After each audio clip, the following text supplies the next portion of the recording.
Hello student, welcome to easy English with PSB.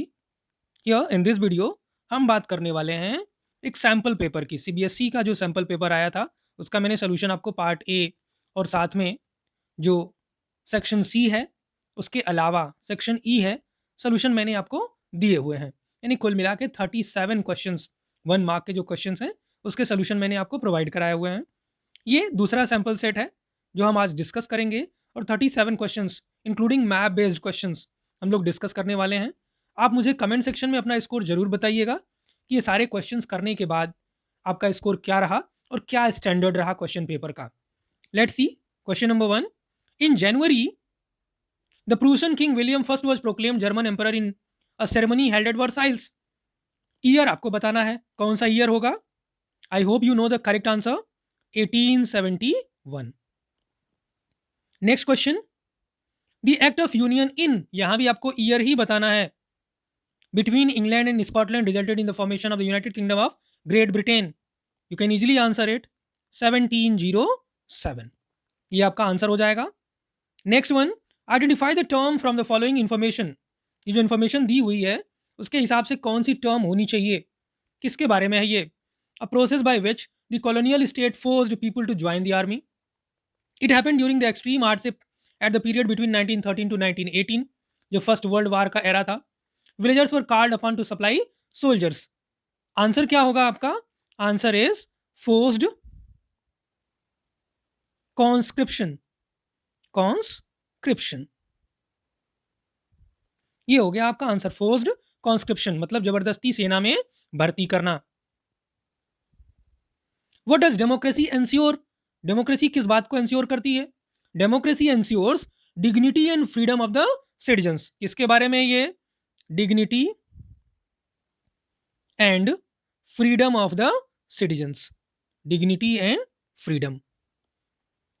Next one, what does a legitimate government mean? Legitimate government का मतलब क्या होता है? A legally chosen government. Legally chosen government. Correct the following and rewrite the Frankfurt Parliament convened at the Parliament in St. Paul in Frankfurt। ये question में आपको correct करना है सेंटेंस को। इसमें थोड़ी सी गलती है। गलती कहाँ पे है? एट द पार्लियामेंट, ये गलत है। एट द पार्लियामेंट नहीं होना चाहिए, एट द चर्च होना चाहिए। Church of Saint Paul in Frankfurt. Next one, study the table and answer the questions that follow. इसको पढ़ना है फिर आपको आंसर करने हैं। यहाँ हम देखेंगे सबसे पहले name of language SMEs 1.26, proportion of speakers दिया हुआ है, गुजराती है, तेलुगु है, मराठी है। आपको आंसर करना है the question that follow. Which state has the highest number of speakers? कौन से स्टेट में सबसे ज्यादा स्पीकर्स हैं? मराठी सबसे ज्यादा बोलने वाले हैं 6.86। तो स्टेट का नाम आपको देना है, तो क्या नाम देंगे? महाराष्ट्र। महाराष्ट्र, महाराष्ट्र में बोली जाती है Marathi. Which of the following is produced for direct use of consumers? Direct use, sugar, copper, iron, petrochemicals. It's very easy. Sugar. Sugar is the correct answer. Find the incorrect option about WTO. WTO के बारे में जो incorrect है, World Trade Organization was the national organization that varies from country to country. यही आपका गलत option हो गया, पहला ही option. World trade organization was the national organization that varies from country to country, ऐसा नहीं है। बाकी सब सही है। इसका लिंक आपको डिस्क्रिप्शन में मिल जाएगा। In which state does Shiv Sena exist as a regional political party? किस स्टेट में? यू कैन इजिली आंसर, ये महाराष्ट्र के बारे में है। महाराष्ट्र में शिवसेना है, Maharashtra. Next question, in which of the following state does Biju Janata Dal exist as a regional political party? कहाँ के बारे में ये? उड़ीसा के बारे में। आपने पॉलिटिकल पार्टीज पढ़ा है, उसमें आपको ये मिला हुआ है। Choose the correct option from column 1 and column 2। इसमें आपको ये देखना है कौन सा कॉलम सही मेल है, कौन सा सुमेलित है, किसके साथ सामने वाला बिल्कुल करेक्ट है। Union of India, prime minister, state, sarpanch, municipal corporation, governor, gram panchayat, mayor. अब इसमें सही मेल कौन सा है? Union of India, prime minister, ये करेक्ट है। Which of the following is a major caste group of Sri Lanka? Major caste group, Christian and Tamil, ये तो हो नहीं सकता क्योंकि वहां सिन्हाला कम्युनिटी मेजोरिटी में है। बुद्धिस्ट एंड हिंदू, ये भी नहीं है, Sinhala and Tamil, Sinhala and Christian. Correct answer is Sinhala and Tamil. Next one, what is the sequence of manufacturing steel? Steel को मैन्युफैक्चर करने का सही सीक्वेंस क्या होगा? पिग आयन है, ब्लास्ट फर्नेस है, शेपिंग मेटल है, स्टील मेकिंग है. सबसे पहले क्या आना चाहिए? सबसे पहले आएगा ब्लास्ट फर्नेस, यानी कि 3. उसके बाद क्या आएगा? पिग आयन आएगा, यानी कि 1. उसके बाद क्या आएगा? स्टील मेकिंग, यानी कि 4. उसके बाद आएगा 2, शेपिंग मेटल. तो करेक्ट ऑप्शन क्या होगा आपके लिए? Option B, 3, 1, 4, 2. In the question given below there are 2 statements marked assertion और रीजन बेस्ड क्वेश्चंस आपको एग्जामिनेशन में ऐसे मिलने वाले हैं. यहाँ पे आपके पास असर्शन है, pulses are considered as an important crop for agriculture. बिल्कुल सही है ये. रीजन दिया हुआ है, pulses are important because they are leguminous crops. ये भी सही है, लेगुमिनस क्रॉप्स होती हैं पल्सेस, विच प्ले अ की रोल इन क्रॉप रोटेशन. अब आपको क्या बताना है? कोट्स दिए हुए हैं, both A and R are true and R is correct explanation of A. यही आपका सही आंसर हो गया. Both A and R are true and R is the correct explanation of A. Complete the following table with correct information with regard to cultivation of jowar. अब यहाँ पे आपको देखना है, ज्वार दिया हुआ है. Annual rainfall required, annual rainfall क्या होती है? इसके लिए रिक्वायर्ड बिलो 100 सेंटीमीटर. क्या होगी? Below 100 centimetre. क्रॉपिंग सीजन दिया हुआ है, बोथ खरीफ एंड रबी. साथ में temperature required for its growth. Temperature required क्या होगा? 26 डिग्री से लेकर के 33 डिग्री सेल्सियस तक. यहाँ पे आपको क्या लिखना है? 26 degree to 33 degree. Next one, identify the political party from the following feature. कौन सी पॉलिटिकल पार्टी के बारे में बात हो रही है? It was formed in 1925. It oppose to the forces of secessionism and communalism. It accepted parliamentary democracy as a means of promoting the interest of the working class, farmers and the poor. इसके बारे में ये CPI के बारे में, Communist Party of India. What is the correct answer? CPI, Communist Party of India.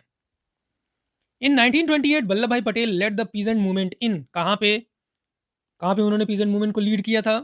Bardoli. कौन सी जगह पे? बारदोली में. इसको बारदोली सत्याग्रह के नाम से भी जानते हैं. A Khilafat committee was formed in Bombay in March. कौन से ईयर में? आपको अच्छे से पता होगा, 1919 में. Which language was spoken for purpose of diplomacy in the mid 18th century in Europe?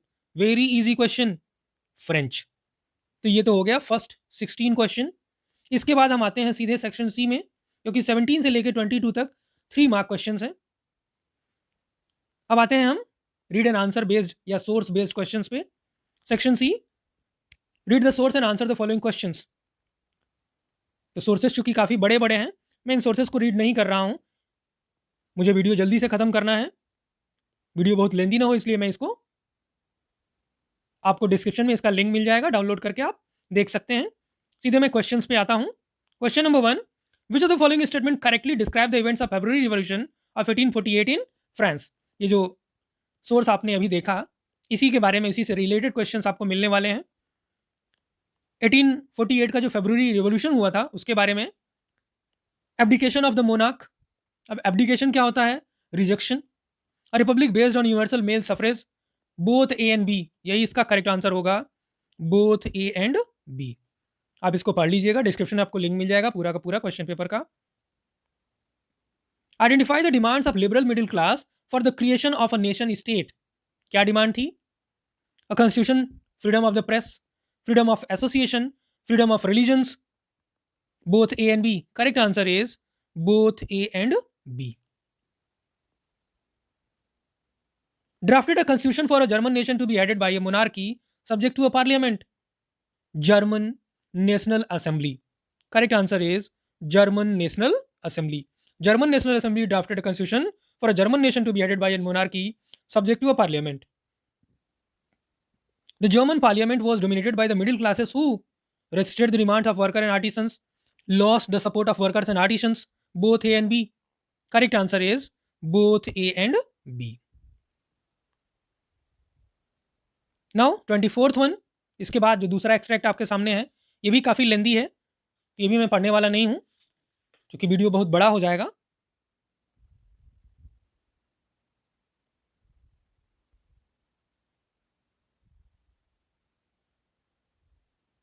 मैं सीधे क्वेश्चंस पे आता हूँ. The use of the land is determined by climate, topography, soil types, all of the above. आप इसको easily answer कर सकते हैं। हमारा आंसर क्या होना चाहिए? All of the above. The total geographical area of India is very easy question. ये आप लगातार पढ़ते आए होंगे अपनी जूनियर क्लासेस से। 3.28 million square kilometre, 3.28 million square kilometre या फिर 32.8 lakh square kilometre. The land under has decreased. किसके अंडर की लैंड जो है डिक्रीज हो गई है? ये आपको इस पैराग्राफ में मिल जाएगा, सोर्स में मिल जाएगा।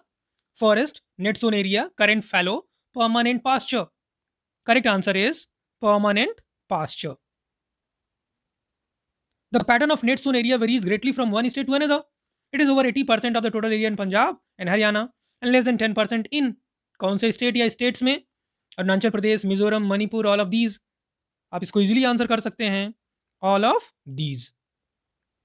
नाउ 25, ये भी थोड़ा लेंदी पैराग्राफ है, इस वजह से इसको भी मैं पढ़ने वाला नहीं हूँ क्योंकि बहुत लेंदी वीडियो हो जाएगा। तो मैं इसको आगे बढ़ता हूँ। आप इसको सैम्पल पेपर का जो लिंक है मैं आपको दे दूंगा, वहाँ से डाउनलोड करके इसको पढ़ सकते हैं। क्वेश्चंस पे मैं आता हूँ। What is are main objectives of the federal system? Federal system के मेन ऑब्जेक्टिव्स क्या हैं? To safeguard the country, to promote the unity of the country, to accommodate the regional diversity of the country, all of the above. It's very easy, all of the above. सबके सब सही हैं। Ideal federal system must have two aspects, mutual trust and दूसरा क्या होना चाहिए? Power distribution, proper constitution, agreement to live together, all of these क्या होना चाहिए? Agreement to live together must have two aspects, mutual trust and agreement to live together. The exact balance of power between the central and state government depends mainly on, इस पर depend करता है basically ये, historical context, the constitution, political setup of the country, none of the above. The correct answer is historical context. In a large country divides its power between the different states and the national government and very often there are unequal distribution of powers. कौन सी type of government में ऐसा होता है? Coming together, holding together, federalism, ideal federation. Correct answer is holding together federation. Now last one, ये थोड़ा सा छोटा, इसको मैं पूरा पढ़ देता हूँ।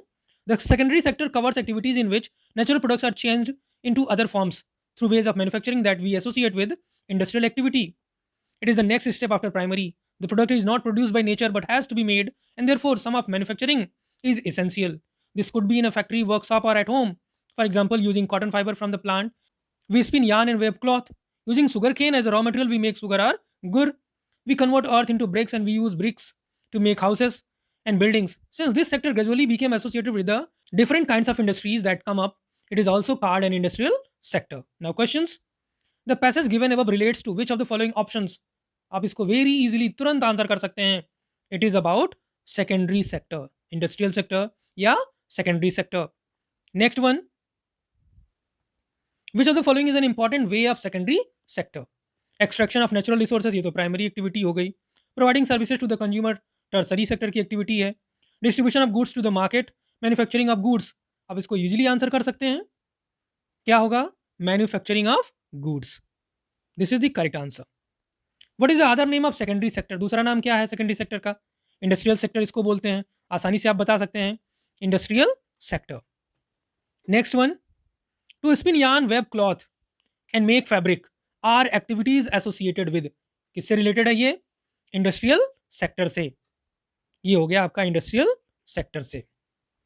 Now map based questions. On the political map of India mark and locate the following. The place associated with the Jallianwala Bagh incident. वो प्लेस का नाम आपको बताना है। वो प्लेस कौन सा है? आप अच्छे से जानते हैं, उस प्लेस का नाम है अमृतसर। क्या नाम है उसका? अमृतसर। अमृतसर, अमृतसर पंजाब। नेक्स्ट आएंगे, the place where the December 1920 session of the Indian National Congress took place. दिसंबर 1920 में जो सेशन हुआ था वो नागपुर सेशन, महाराष्ट्र का नागपुर सेशन हुआ था। तो क्या लिखेंगे आप? नागपुर। आपको ये पता होना चाहिए नागपुर कहाँ है, महाराष्ट्र में, वही आपको शो करना है। फिर आएंगे the largest T producing state, ये आसाम के बारे में है। अ टाइप ऑफ सॉइल, वहाँ पे मार्किंग की हुई आपके मैप में, अभी पता चल जाएगा कौन सी सॉइल है वो, लेटेराइट सॉइल के बारे में है। एक डैम बताना है, वो डैम कौन सा है। फिर an iron and steel plant, वो भी आपको मैप में दिया हुआ है, वो भी हम क्लियर कर लेंगे। अ सॉफ्टवेयर पार्क इन गुजरात, गुजरात में सॉफ्टवेयर पार्क कौन सा है, जो गांधीनगर है, उसके बारे में हम बात करने वाले हैं। तो मैं आपको दिखा देता हूँ कहाँ-कहाँ कौन सी चीज़ें आपको मार्क करनी है, शो करनी है। सबसे पहले आप देख सकते हैं, जो मैंने सबसे पहले बताया जलियांवाला बाग इंसिडेंट के बारे में, फर्स्ट का ए हियर अमृतसर। फिर दूसरा जो है नागपुर सेशन के बारे में मैंने आपको बताया, ये रहा आपका नागपुर महाराष्ट्र में। फिर आगे आते हैं, जो सेकंड कोई आपको 5 करने हैं, पहले से 2 तो करने ही करने हैं हिस्ट्री सेक्शन के, और साथ में ज्योग्राफी के कोई 3 करने हैं। कुल मिला के आपको 5 मार्क के क्वेश्चंस मिलने हैं। तो यहाँ पे मैंने सारे अटेम्प्ट किए हुए हैं। जो बी है, बी का फर्स्ट जो है टी प्रोड्यूसिंग स्टेट के बारे में है, तो यहाँ पे आप आसाम देख सकते हैं। उसके बाद आएँगे आयरन एंड स्टील प्लांट के बारे में, तो ये बोकारो आपको शो किया गया है, यहाँ पे बोकारो है। एक डैम शो किया गया, हीराकुद डैम हो गया यहाँ पे। साथ में ये जो लेटेराइट सॉइल यहाँ पे आप देख सकते हैं ब्लैक कलर में मार्क की गई है, लेटेराइट सॉइल।